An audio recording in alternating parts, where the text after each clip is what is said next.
Hey guys! Tonight we travel to the long, lonely stretches of asphalt that connect our cities, the concrete veins of the country, humming with the low growl of 18-wheelers. We're pulling into a story that begins on one such road, under a vast, starless sky, where a simple act of kindness sours into a chilling mystery. It's a case that reminds us that sometimes the most deafening silence comes not from an empty room, but from a single, knowing stare. This one gets under your skin, so you probably shouldn't be listening to this alone. So, before you get comfortable, take a moment to like the video and subscribe, but only if you genuinely enjoy what I do here. Your support is everything. And while you're at it, drop a comment with your city and what time it is where you are. I love seeing where these stories land. Now dim the lights, maybe turn on a fan for that soft background hum, and let's ease into tonight's journey together. The call comes in at 3:47 a.m. It's a Tuesday, which is always the quietest night of the week for the Sheridan County Sheriff's Department. The voice on the line is deep, gravelly, and tired. It belongs to a man named Raymond Ray Miller, a long-haul trucker on his way back from a cross-country run. He's calling from a payphone at a rest stop, a detail that already feels ancient, like a fossil from a forgotten time. Ray tells the dispatcher he wants to report a car. A dark blue sedan parked on the shoulder of Highway 84, about 20 miles back. He saw it an hour ago, he says, with its hazard lights blinking a weak rhythmic pulse against the oppressive dark. He says he stopped. He's a good citizen, after all. The driver was a young woman, maybe mid-20s. She was flustered, telling him her car had just died and her phone was dead. Her name was Sarah, he thinks. Sarah Jenkins. She told him she'd already called for a tow truck from a payphone a few miles back and was just waiting. She politely refused his offer to wait with her, insisting she'd be fine. So, Ray says he tipped his hat and got back in his rig. But now, an hour later, sitting here at this rest stop, he's got a bad feeling, a nagging worry. He just wanted to make sure someone checked on her. To the dispatcher, it sounds like a routine welfare check. A note is made, a patrol car is diverted.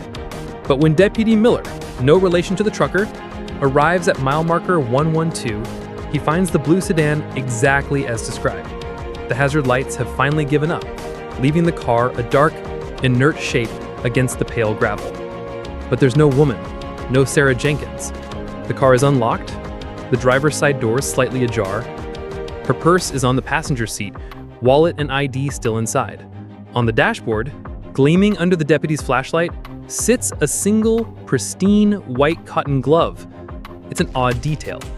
It's not a winter glove, more like something for handling delicate objects, or perhaps part of a uniform. It's clean, stark white, and completely out of place in the slightly cluttered car. The car is towed. A quick check by the mechanic reveals the first small twist in this story. The engine is fine, the battery is fine, the car is simply out of gas. A tow truck she supposedly called was never dispatched. Her family, when contacted, is frantic. Sarah, a meticulous planner, would never have let her tank run that low, and she was supposed to be home 3 hours ago. By 9 a.m., Detective Harding is standing by the evidence board, a half-empty coffee cup in his hand. Sarah Jenkins, 26 years old, a librarian, is officially a missing person. And the last known person to see her is Ray Miller, the helpful trucker. Harding's a veteran cop, the kind whose optimism was surgically removed by 2 decades of seeing the worst of humanity. He listens to the dispatcher's recording of Ray's call. Ray sounds calm, concerned, maybe a little weary. He sounds normal. Too normal. Harding's partner, a younger, more energetic detective named Chen, points at the map. He said he saw her here, Chen says, tapping mile marker 112, then called from the Red Rock rest stop an hour later. That's only a 20-mile drive. At his rig's top speed, that's a 30-minute trip, max. So what was he doing for the other 30 minutes? It's the first loose thread, a 30-minute gap. In the world of investigations, 30 minutes is an eternity. This brings up a quiet, often debated point among law enforcement. When does a witness become a person of interest? There's no clear line. Legally, Ray Miller is just a good Samaritan. In fact, under most state laws, there is no duty to rescue. A person can see someone in distress and legally just keep driving. The fact that Ray stopped, that he engaged, that he called it in, it should paint him as a hero. But in Harding's world, it does the opposite. It makes him the central character, the one who broke the seal of anonymity. Experts still argue about this turning point in an investigation. The moment a helpful witness is viewed through a lens of suspicion, sometimes unfairly. Is it a necessary precaution or a rush to judgment that can derail an entire case? Harding decides they need to talk to Ray Miller again. Not as a witness, but not quite as a suspect. They need to hear the story from his mouth, watch his eyes, and fill in that 30-minute gap. They find his address in a neighboring county, a small, unassuming house at the end of a dusty cul-de-sac. It's time for a friendly, unscheduled visit. As they pull up to the modest, single-story home, Harding feels a familiar knot tighten in his stomach. The kind of knot that tells him this is no longer a simple welfare check. This is something else, something darker. And as he gets out of his car, he sees a shape in the window, a large, dark shadow that moves with a quiet, watchful grace. It's not Ray Miller. It's a dog, a big one, and it's watching their every move. The dog is an Australian cattle dog, a blue heeler to be precise. Its coat is a mottled gray-blue, like a storm cloud, with a patch of black over one eye. It stands perfectly still behind the glass of the front window, its head cocked, its posture one of intense, silent observation. As Harding and Chen walk up the cracked concrete path, the dog doesn't bark, it doesn't growl, it just watches, its intelligent eyes tracking their approach. The silence is more unnerving than a frenzy of barking ever could be. Harding and Chen are conducting what's known in law enforcement as a knock and talk. It's a voluntary interaction, a way to interview someone on their own turf without needing a warrant. The strategy rests on a legal gray area. As long as the officers stick to the path any visitor would take and don't overstep, they're legally in the clear. But it's a delicate dance. One wrong move, one push too far, and any evidence they gather could be thrown out. Chen rings the doorbell. After a moment, the door swings open. Ray Miller is a big man, broad-shouldered, with a weathered face and hands that look like they could snap a steering column in two. He's wearing a faded flannel shirt and jeans. He doesn't seem surprised to see them. He looks tired, but his eyes are clear. "Detectives," he says, his voice a low rumble. He glances from Harding to Chen, then his gaze softens as it falls on the blue heeler, now sitting silently by his leg. "This about the girl on the highway?" "It is," Harding says, holding out his badge. "We just have a few more questions, Mr. Miller. Mind if we come in for a minute?" Ray hesitates for just a fraction of a second. It's a flicker of an eye, a tightening in his jaw, but Harding catches it. Then the moment passes. "Sure, come on in. Don't mind Blue. He's all stare, no bite." They step into a small, tidy living room. It smells of stale coffee and pine saw. Everything is meticulously organized, almost unnaturally so for a man who spends most of his life on the road. The couch cushions are perfectly fluffed. The magazines on the coffee table are fanned out in a semicircle. It feels less like a home and more like a hotel room that's been professionally cleaned for the next guest. The dog, Blue, pads silently behind Ray, his claws making no sound on the worn laminate floor. He settles by the arm of Ray's recliner, his eyes never leaving the two detectives. Harding begins, keeping his tone casual.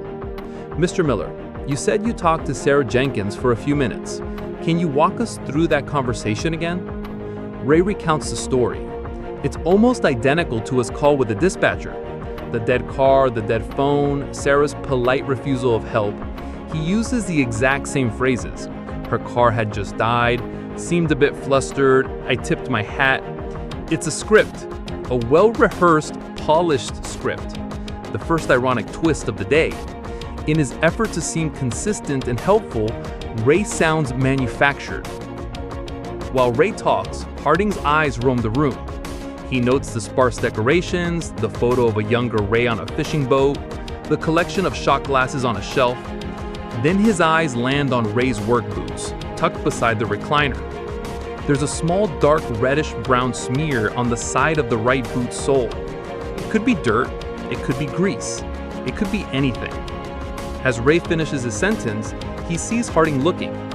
In a single fluid motion, he shifts his weight, extends his leg, and casually scuffs the side of the boot against the base of the recliner, obscuring the spot.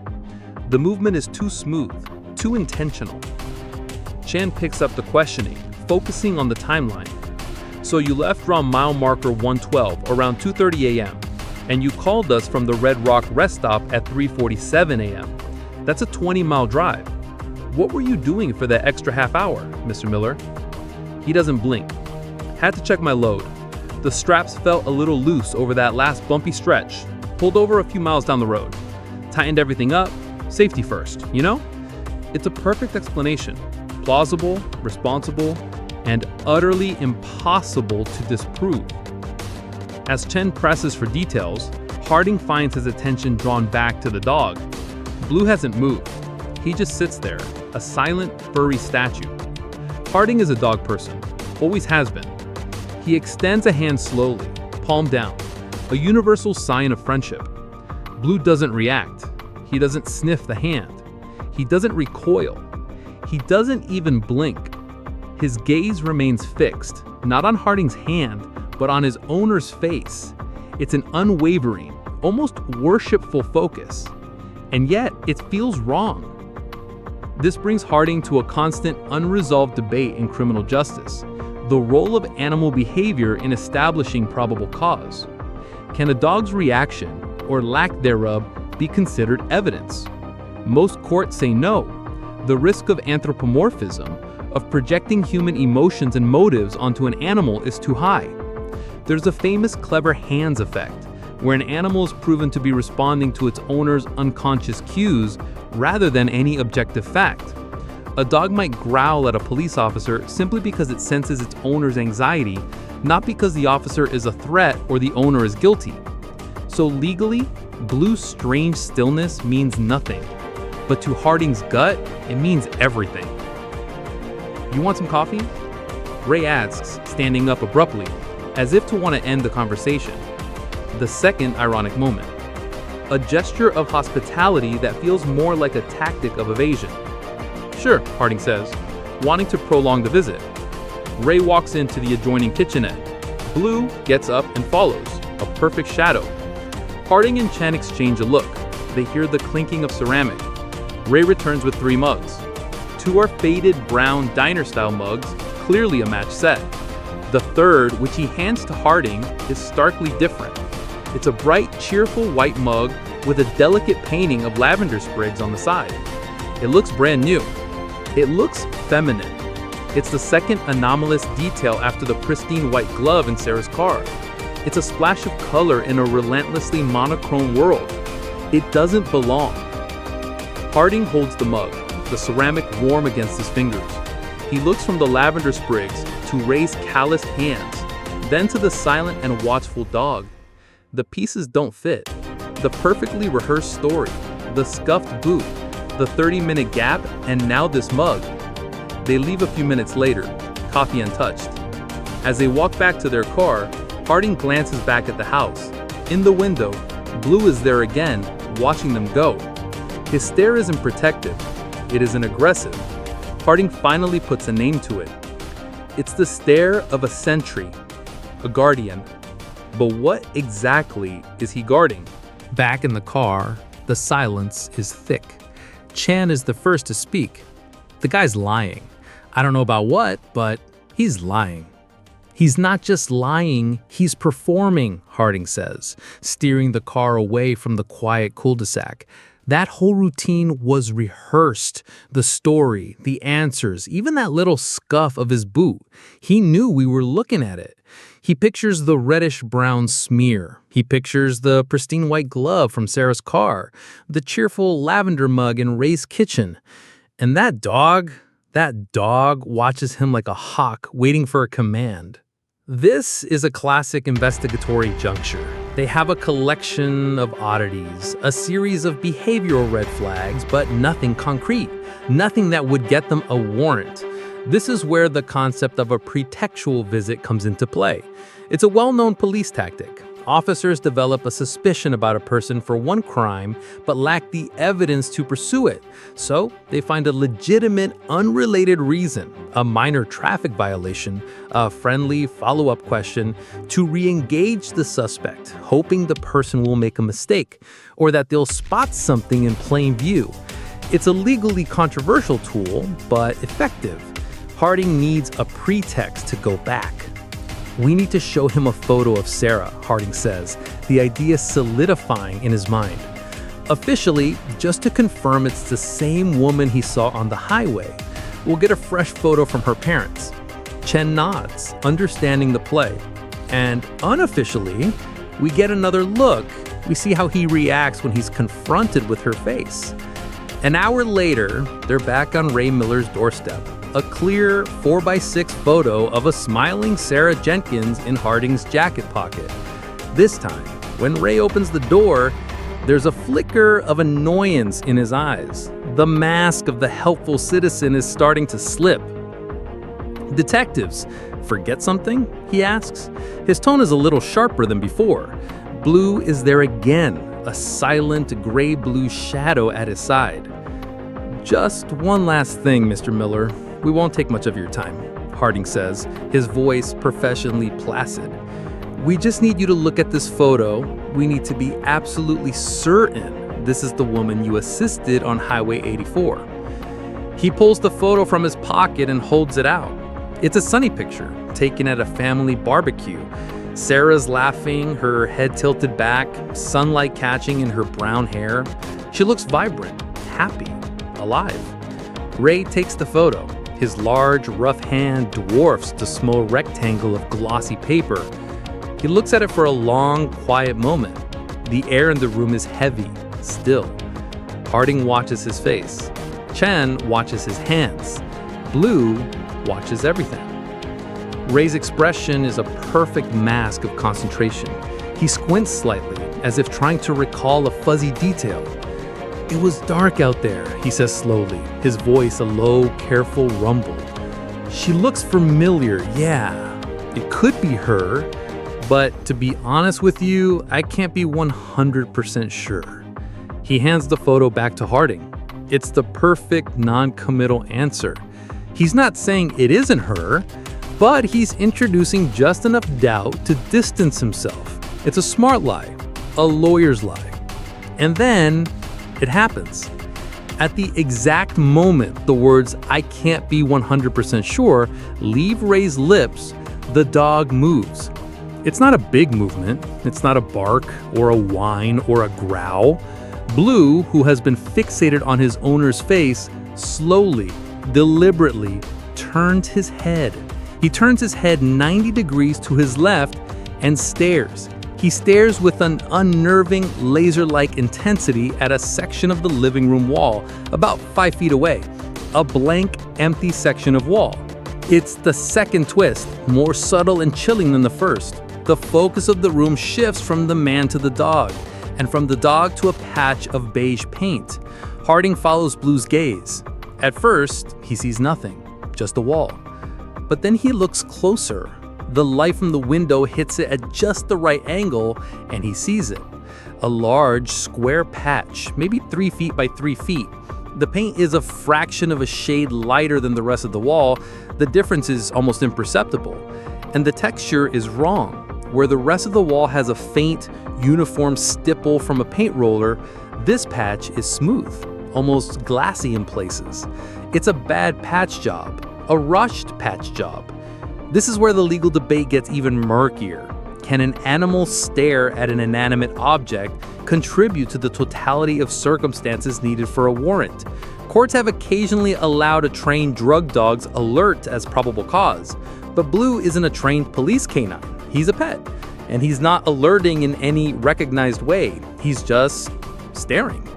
Defense attorneys would argue the dog was distracted by a sound in the wall, a reflection of light, a memory of a squirrel he once saw out a window that used to be there. They would call it a classic case of projection, of detectives seeing what they want to see. Is the dog cueing off his owner's subconscious anxiety about that spot? Or is he reacting to something else, something only he knows? Harding doesn't move his eyes from the wall. He keeps his voice level. "Did some redecorating, Mr. Miller." Ray follows his gaze. For the first time, a flash of genuine panic crosses his face before he smothers it. Yeah. Had a small leak from the roof a few weeks back. Had to cut out a piece of drywall, fix the insulation. Haven't gotten around to matching the paint just right." Another plausible lie, but the roofline above that wall is clean. There are no water stains on the ceiling. It's the third ironic turn of the visit. Ray brought the dog, Blue, into the interaction as a symbol of his domestic normality, his harmlessness. "Don't mind Blue," he'd said. But Blue has become his silent, furry accuser. His loyalty, it seems, isn't to Ray's lie. It's to whatever is behind that wall. Harding nods slowly, tucking the photo of Sarah back into his pocket. "Right, a leak." He holds Ray's gaze for a long moment. Ray's eyes are hard now, his jaw set. The pretense of cooperation is gone, evaporated in the silent cross-examination conducted by a Blue heeler. "Thanks for your time, Mr. Miller." They leave without another word. As they drive away, Chen is practically vibrating with energy. "The wall! It's the wall! Whatever he did, it's in that wall." Harding grips the steering wheel, his knuckles white. He agrees. But a cop's gut feeling and a dog's stare aren't enough. He needs more. He needs to find the way to get inside that house and a way to legally tear that wall apart. The investigation now splits into two parallel tracks. The first is a deep dive into the digital and physical life of Ray Miller. The second, more delicate track is Harding's quiet obsession with turning Blue's strange behavior from a curiosity into a piece of actionable intelligence. They have to build a case against the wall. Chen is tasked with Ray's life. He pulls a decade of employment records, financial statements, and driving logs. What he finds is not a monster, but a ghost. Ray Miller is almost surgically clean. His driving logs, which are now all digitally tracked by GPS and onboard computers, are flawless. The logs are a real-world legal requirement, governed by the Federal Motor Carrier Safety Administration. Drivers are strictly limited to 11 hours of driving within a 14-hour window, followed by a mandatory 10-hour off-duty period. Violations mean hefty fines and suspensions. Ray's logs are perfect. Too perfect. He never speeds, never drives a minute too long, never takes a break that isn't meticulously documented. It's the first piece of damning evidence that looks, on the surface, like a testament to good character. No one is that perfect. It's like a student who scores 100 on every single test. At some point, you stop admiring them and start wondering how they're cheating. Chen cross-references the truck's GPS with Ray's personal cell phone records. They almost always match, except for a handful of instances over the past year. There are brief periods, usually only an hour or two, where the truck is parked at a depot or rest stop, but his phone pings a cell tower miles away. It's a subtle discrepancy, but it's a pattern. It suggests Ray has a second, untracked life, lived in those small windows of off-duty time. Meanwhile, Harding is working a different angle. He can't get the dog out of his head. He starts making quiet calls to canine trainers, animal behaviorists, even a university professor who specializes in canine cognition. He describes the scene hypothetically: a dog, a lie, a stare at a wall. The answers he gets are frustratingly academic. They talk about cueing, scent memory, and the unreliability of anecdotal evidence. This brings up a fascinating and unresolved legal theory: the concept of the cadaver scent cone. Trained cadaver dogs are famous for their ability to detect the unique cocktail of gases released by decomposition, sometimes even years after the fact. Experts still argue about the physics of it all. Does the scent rise through soil? Can it permeate concrete? Can it leak through a freshly patched and painted section of drywall? The general consensus is yes, but it's highly dependent on temperature, airflow, and a dozen other variables. Harding wonders if Blue, while not a trained cadaver dog, has a natural sensitivity. Is he smelling something seeping through that patch? A scent that to him is inextricably linked to his owner's sudden sharp anxiety. While Chen chases digital ghosts and Harding consults with academics, the forensics team gives them their first tangible hit. It's small, almost microscopic, but it's there. They went over the interior of Sarah's car with a fine-tooth comb. Tucked deep into the seam of the passenger seat, they found a single, tiny fiber. It's a coarse, bluish-gray fiber. They run it through their database. It's not a common type of clothing or upholstery. It's animal hair. Specifically, it matches the unique, double-coated fur of an Australian cattle dog. It's the connection they've been desperate for. The second ironic twist of the investigation is a procedural one. Wraith's silent, ever-present companion, his alibi on four legs, has betrayed him without ever making a sound. Blue, who was never at the scene according to Ray, has left a calling card. Harding and Chen take this new evidence to the district attorney. The DA is a cautious, pragmatic man named Peterson. He listens to the whole story, the 30-minute gap, the rehearsed lies, the scuffed boot, the lavender mug, the impossibly perfect driving logs, the dog hair in the car, and finally, the stare. You want a warrant to tear down a man's wall because his dog looked at it funny? Peterson asks, his skepticism palpable. I want a warrant because a man with a blue heeler was the last person to see Sarah Jenkins alive, and we found blue heeler hair in her car. The dog's behavior is corroborating evidence. It's part of the totality of the circumstances. The patch on the wall is suspicious. The stare points us where to look. This is where the rubber meets the road, legally speaking. The totality of the circumstances is the standard established by the Supreme Court in Illinois versus Gates. It means that judges must look at the big picture, rather than picking apart individual, weaker pieces of evidence. It's designed to allow for common sense inferences. But it's a subjective test.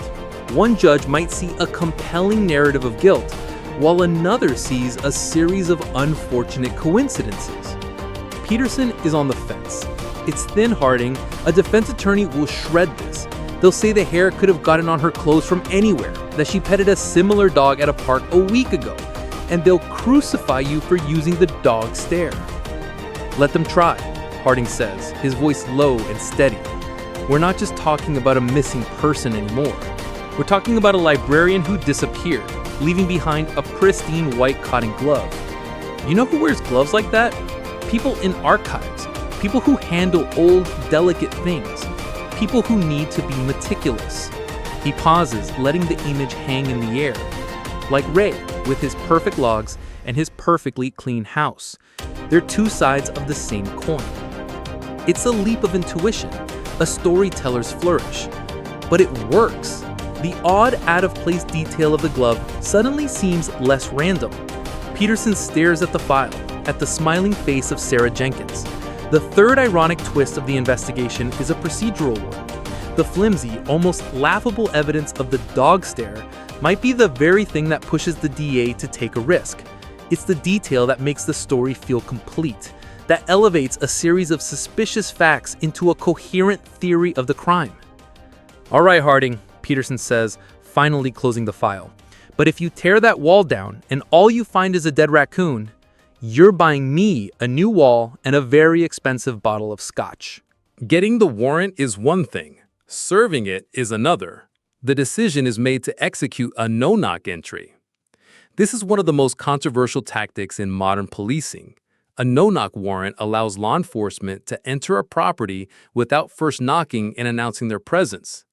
The legal justification, established in cases like Richards v. Wisconsin, is that announcing themselves would create an imminent threat of violence or lead to the destruction of evidence.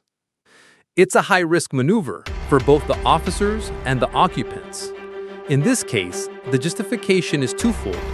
First, Ray is a large, physically imposing man who might resist. Second, and more importantly, the evidence they're seeking, whatever is behind that wall, is fragile. If it's documents, he could burn them. If it's something else, he might have a contingency plan. The DA, still nervous about the warrant's flimsy foundation, agrees to the no-knock entry on the condition that it is executed with surgical precision. The goal is not to raid the house, but to secure Ray and get to that specific patch of drywall as quickly and cleanly as possible. So, at 5 a.m., 2 days after Harding's meeting with the DA, the quiet cul-de-sac is swarmed. It's a silent, coordinated operation. No sirens, no flashing lights until the last possible second.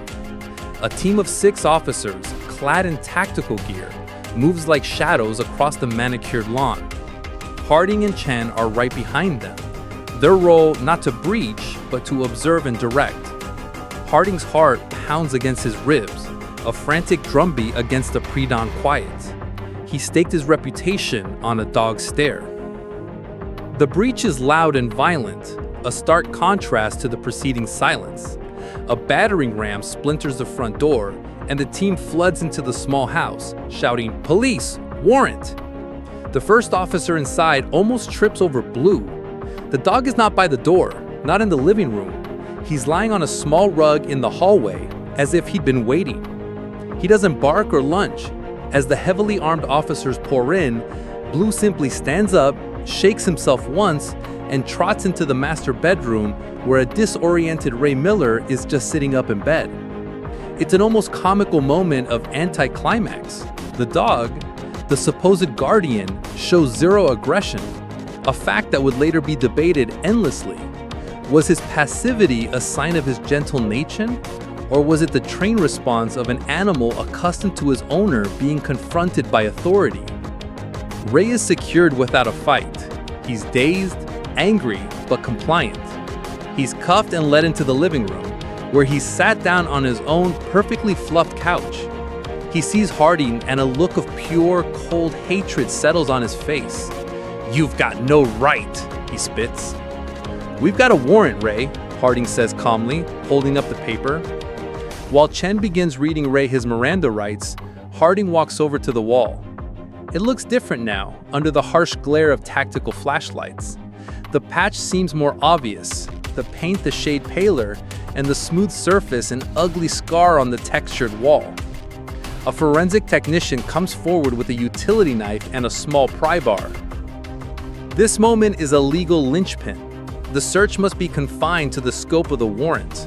The warrant specifies the search for evidence related to the disappearance of Sarah Jenkins, with a particular focus on the section of wall identified in the affidavit.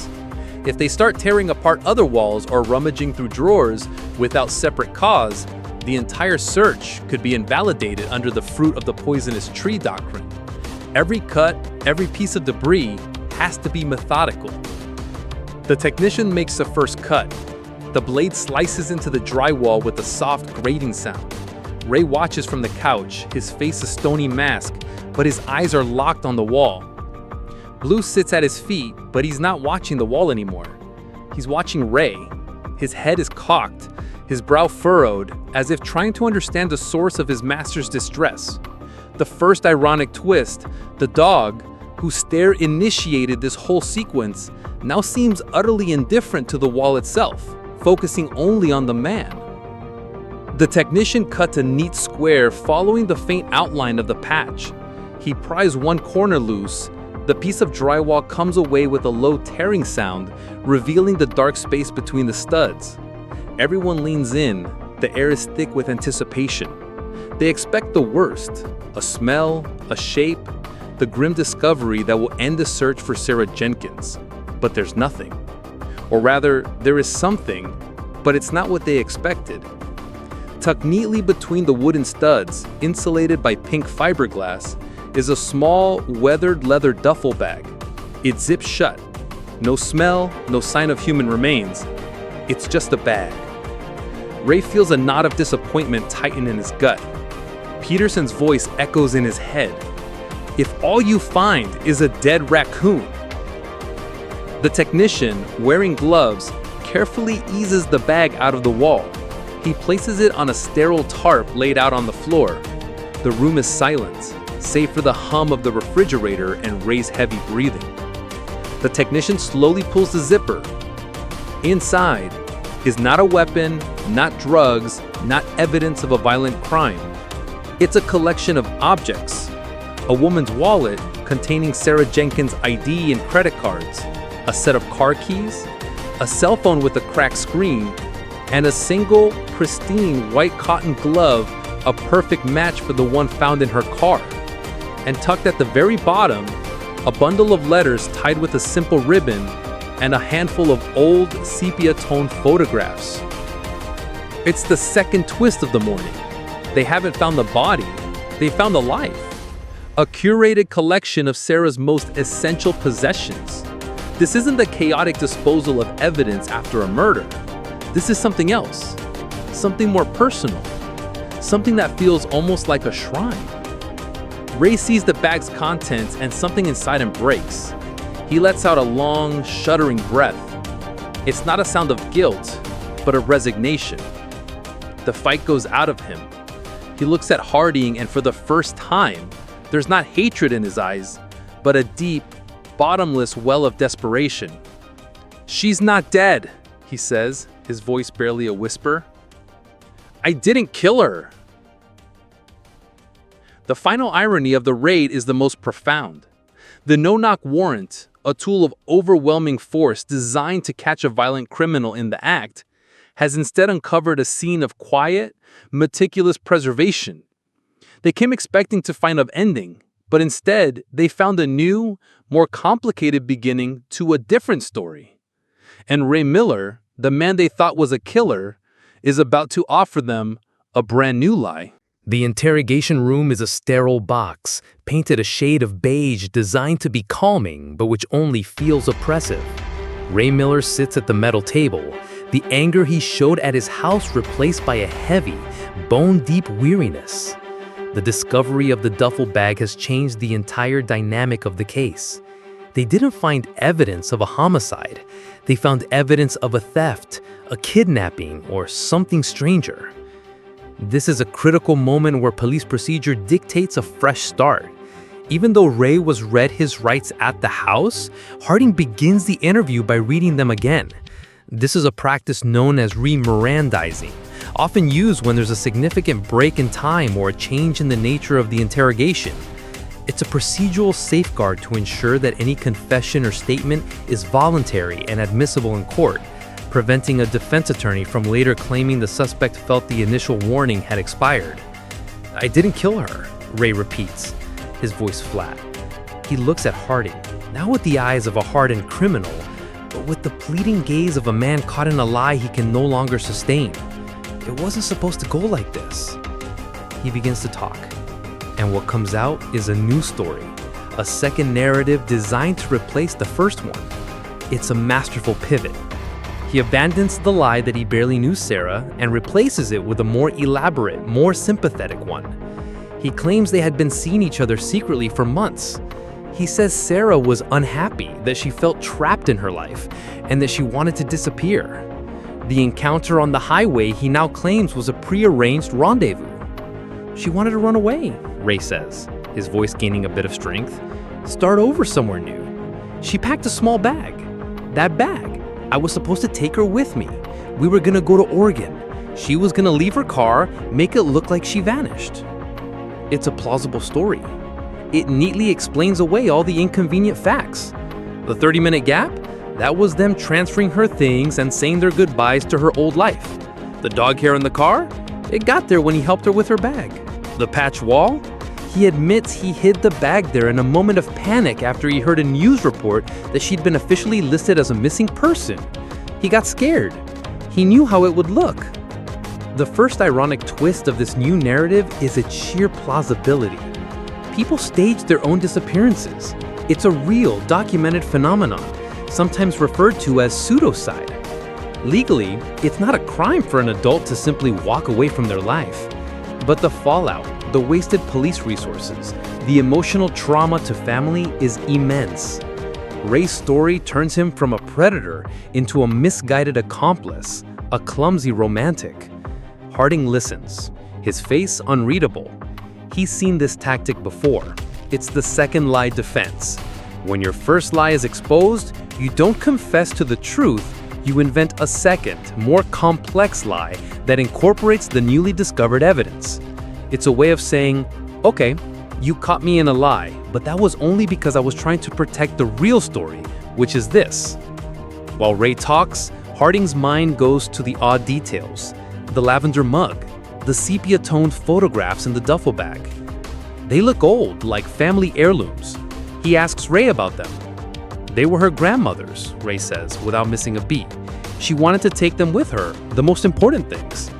Then Harding asks about the white cotton gloves. Why the gloves, Ray? Why was one in her car and one in the bag? For the first time, Ray falters.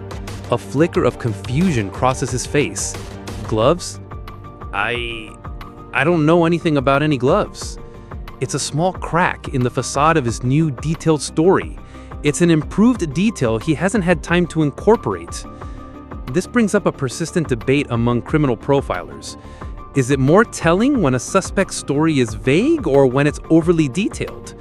A vague story can indicate deception and unwillingness to be pinned down, but an overly detailed story like the one Ray is now spinning can also be a red flag. It often suggests a pre-scripted narrative with every potential question anticipated and answered. The truth is usually messy and recalled in fragments. Lies are often neat and linear. Ray's story is becoming a little too neat. Harding sends Chen out of the room. Chen returns a few minutes later with a small portable speaker.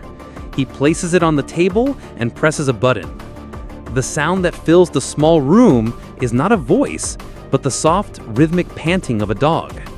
It's a recording Chen took on his phone of Blue, sitting calmly in one of the police cruisers. Ray's head snaps up. His eyes dart towards the speaker. What is this? It's Blue, Harding says quietly. He's fine. He's with an officer. He's a good dog, Ray. A loyal dog. The second twist. The introduction of the dog not as a witness, but as an emotional trigger. Ray's carefully constructed composure begins to crumble. His connection to the dog is his only genuine, observable emotional bond. Harding leans forward. Here's what I don't get, Ray. In your story, you're helping the woman you love escape to a new life. It's a grand romantic gesture. So why are you so scared? Why the elaborate lies? Why hide her things in a wall? If your story is true, you're not a kidnapper, you're a hero. But you've been acting like a man with a terrible secret. Ray just stares at the speaker, at the source of the soft panting. He's no longer in the interrogation room. He's back in his house with his dog and his secrets. The final irony of Ray's new lie is how perfectly it mirrors his old one. Both stories are built around the premise of him being a helpful, misunderstood man, the good Samaritan who stopped on the highway, the romantic hero who helped his love escape. Both are roles he's playing, costumes he's trying on to see if they fit. But both stories ignore the central, terrifying fact. Sarah Jenkins is gone, and Ray Miller is the only one who knows why. Harding knows the lie about a secret love affair is just another wall, a more elaborate and well-constructed one than the patch of drywall he had just torn down. Now he just needs to find a way to break through it. The air in the interrogation room has gone stale. Ray Miller has been clinging to his new story for over an hour, repeating the details of his secret love affair with Sarah Jenkins, polishing the narrative until it shines with the false light of plausibility. He's added details, a favorite diner they secretly met at, a song on the radio that was their song. He's building a world around his lie, brick by plausible brick. But Harding knows a fortress of lies is still a fortress, and he has one last cannonball to fire. He looks at Chen, a silent command passing between them. Chen leaves the room and returns a moment later, not with a file, but with a large flat-screen monitor on a rolling stand. He plugs it in. The screen remains black. "You're a lonely man, Ray," Harding says, his voice soft, conversational. He's no longer attacking the lie, but circling it. You spend weeks on the road, just you, the highway, and Blue. A man like that, a dog isn't just a pet. He's family. He's the only one who really knows you. Ray's eyes flicker to the dark screen, then back to Harding. He says nothing. The thing about dogs, Harding continues, is they don't understand lies. They understand feelings. They know when you're happy, when you're scared, and when you're grieving. With a click of a remote, Harding turns on the monitor. The screen flickers to life, showing a live feed of a bare, clinical-looking room somewhere else in the station. In the center of the room, on a gray concrete floor, is Blue.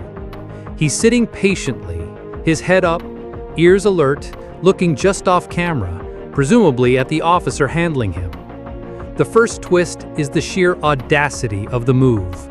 Bringing an animal into an interrogation is a procedural nightmare, but a live feed? It's a psychological gambit, a piece of emotional theater. It's not evidence, it's a mirror. Ray's breath catches. He leans forward, his eyes locked on the image of his dog. He sees Blue, calm and healthy, and a wave of relief washes over his face. He thinks he understands the play. They're just trying to use his dog to rattle him. "He's a good boy," Ray says, a hint of pride in his voice. "The best," Harding agrees. "Now watch." On the screen, a gloved hand enters the frame. It places an object on the floor a few feet in front of Blue. It's Sarah Jenkins' wallet. Then another object, her keychain. Then the cracked cell phone. And finally, the bundle of letters and the 2 white cotton gloves, all laid out on the cold floor. It's the contents of the duffel bag. It's the shrine from the wall. Blue stands up. He takes a tentative step forward and sniffs at the small pile. He noses the wallet, then the gloves. Ray watches, his knuckles white where he grips the edge of the table. He expects the dog to be curious, maybe to wag his tail, to treat the items as new toys. But Blue does something else. It's the second, heartbreaking twist. After a moment of sniffing, the dog lets out a soft, low whine. It's a sound of confusion, of sadness. He circles the small pile once, then he lies down, placing his head on his paws, his chin resting just beside the wallet, and he stares at the objects. It's the same intense, unwavering stare he gave the wall, but this time it isn't accusatory. It's mournful. It's the look of a dog waiting for someone to come home, someone whose scent is all over these things, but who is nowhere to be found. "Look, Ray," Harding says, his voice a quiet hammer blow. "He doesn't understand your story about a romantic getaway to Oregon. A runaway adventure is happy. This is not happy. This is grief. He's been smelling on you, in the house, for weeks. He's been smelling her absence. He misses her. He's been trying to tell us. That's what he was staring at in the wall. Not a secret. A ghost." And that's when Ray Miller breaks. A choked sob escapes his lips. His whole body seems to collapse inward, the carefully constructed walls of his lies crumbling into dust. The truth, when it finally comes, is a torrent of panicked, disjointed words. It was an accident, the most mundane and tragic of accidents. He had stopped for her, just like he said. Her car was out gas. He offered her a ride to the next truck stop. She was hesitant, but it was cold, and she got in. We talked. She was funny and smart and a little sad. She talked about feeling stuck. He, a lonely man on a long, dark road, mistook her candor for connection. He thought he saw a flicker of something that wasn't there. When they got to the rest stop, he misread everything. He leaned in to kiss her. She was startled, scared. She recoiled, told him no, and scrambled to get out of the high cab of the truck. In her panic, her foot slipped on the top step. She fell backwards, out of the open door, hitting her head on the edge of the concrete curb.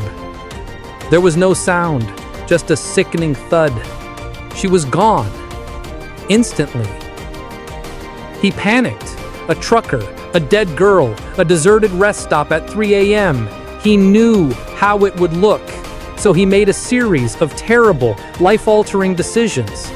He put her body in the woods, miles away, in a place he was sure no one would ever find. He took her purse and phone to make it look like a robbery or an abduction. He drove back to her car, wiped down what he thought he'd touched, and left one of her own gloves on the dash.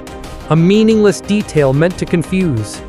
He went home and patched her memory into his wall. The final irony is the most tragic of all. The dog's stare wasn't an accusation. It was a reflection. For weeks, every time Ray walked past that wall, his heart would seize with guilt and fear and a terrible, secret grief.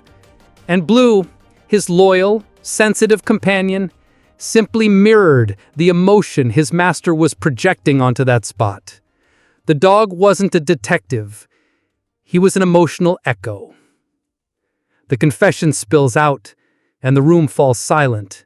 The only sound, the soft hum of the monitor, where a blue-gray dog still lies beside the ghost of a girl he barely knew, keeping watch.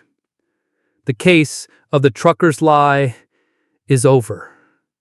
What's left is the long, slow process of justice for a tragic and senseless accident on a lonely stretch of highway.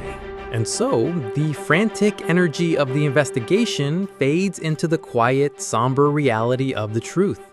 The flashing lights give way to the steady, patient work of legal proceedings, a process that will grind on long after the headlines have moved on. Stories like this rarely have a clean ending. They leave behind a trail of shattered lives and unanswered questions that linger in the air like dust motes in a final sunbeam. We're left not with the satisfaction of a puzzle solved, but with the heavy ache of a tragedy that didn't have to happen. A cascade of fear and bad choices that began with a single, panic moment on a dark roadside. It's a stark reminder of how thin the line is between a normal life and an irreversible mistake, and how even the most loyal companion can become an unwitting keeper of our darkest secrets. As we leave Ray Miller and the memory of Sarah Jenkins behind, I want to thank you for joining me on this journey tonight. These stories are heavy, but I believe there's value in exploring them together. If you found this narrative compelling, a simple like on the video or a comment below lets me know you're out there listening. Sharing it with a friend who appreciates this kind of deep dive helps this community grow in the best way possible. I'll be back soon with another case, another set of strange details, and another look into the shadows. Until then, I hope you can find some peace in the quiet of your own space.